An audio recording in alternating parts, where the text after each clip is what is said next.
Gorky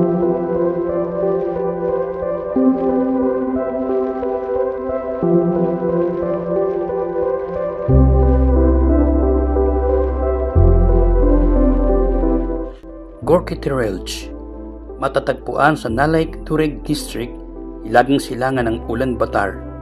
Mula sa pusod ng syudad ay maglalakbay ng 80 kilometers upang marating ang dakong ito na talaga namang sinasadyang puntahan ng mga turista, maging ng mga local Mongolians. Makikita dito ang napakaraming bilang ng mga tourist camps at mayroon ding maliliit na shops at restaurants. Mayroon ding mga horses and camels for rent at ang mga tourist care camps na pwedeng matulugan kapag nais magpalipas ng magdamag sa dakong ito. Napaka-exciting ng mga alpine scenery at tunay na kahanga-hanga ang mga rock formations na nasa kapaligiran ng parke. Isa sa talagang sinasadyang puntahan ng mga turista at locals ay itong Turtle Rock Mountain o Melkihad at ang Old Man Reading Book or Praying Rama Rock kung tawagin ng mga Mongolians. Mula sa mga gear camps ay kailangan maglakbay ng 20 minutes upang mapuntahan ang Turtle Rock Mountain.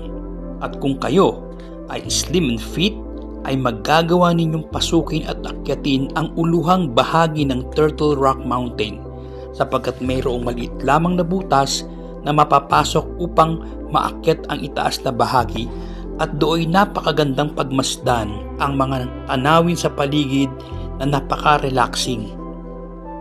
At sa kabilang bahagi naman ng Terrelge ay matatagpuan ang Army Worship Mountain.